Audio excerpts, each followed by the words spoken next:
How do you deal with a difficult real estate agent?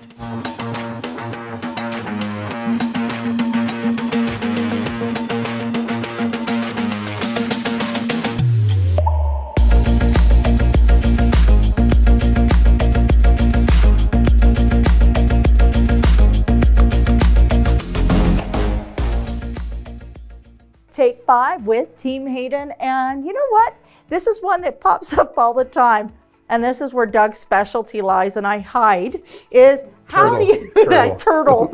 How do you deal with a difficult real estate agent when you're negotiating a transaction and you only want what's best for your client, but maybe the other agent either A, is speaking the same language, like the love languages, one's over here responding this and one's thinking that.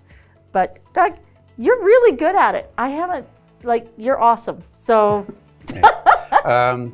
Okay, so dealing with a difficult agent, there's all kinds of things going on. I've been accused of being difficult to deal with myself, okay? So I think a lot of it comes down to maybe personalities, but you gotta remember, when you're in any real estate transaction as a realtor, your first and primary goal is to look out for the interest of your client. So you're obviously, in transactions, you're not going to disclose certain things like motivation and that sort of thing. So you might have a realtor that maybe new, or I find one thing, honestly, a lot of these TV shows tend to bring out a whole new attitude in realtors I've never seen before, but you've got to deal with it and get past it.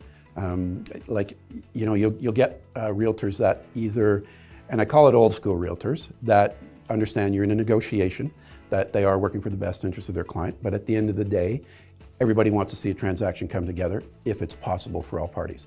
And that really is your goal. So the biggest one, honestly, is putting ego aside. Can you put your ego aside? And it does tend to come out. I will say, honestly, I see it more in newer realtors than I do in realtors that have been around the block and been through up and down markets, because nothing tests your mettle like a market that can be tough. Yeah, and well, you said newer agents. Is that really? Do you think that nothing personal, Dexter? You're going on the hot seat here.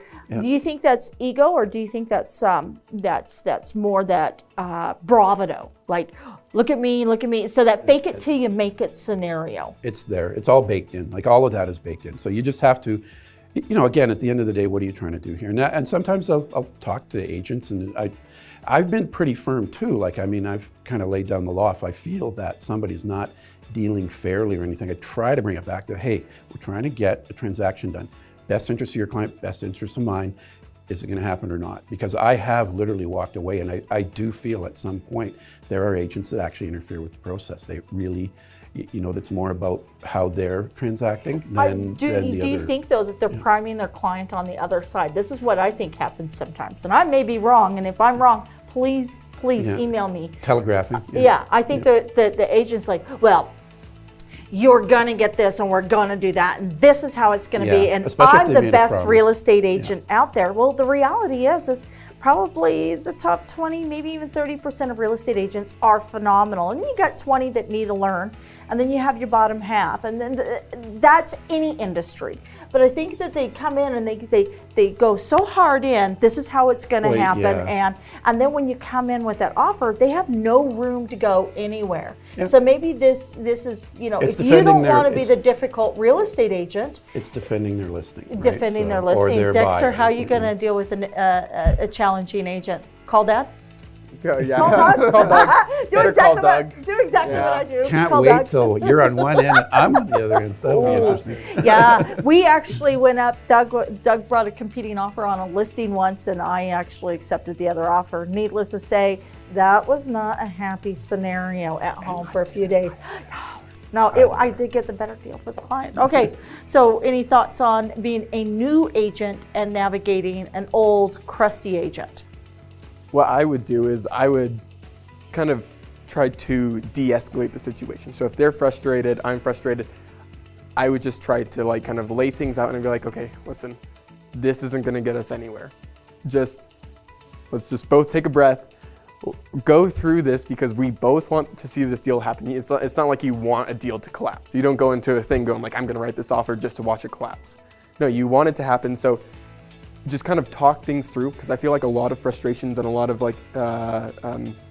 a lot of issues come from kind of miscommunication. Miscommunication. Especially over an email. Awesome. Like if you're sending an email, then things get so text. lost in email because you might think that, oh, you're reading as, oh, I'm only going to give you like 419, but. Okay, speaking of miscommunication, we're done. We're done. This is Take 5 with Team Hayden. Thanks for joining us. If you have any other questions, send them to us at explorere.com and be sure to subscribe to our YouTube channel.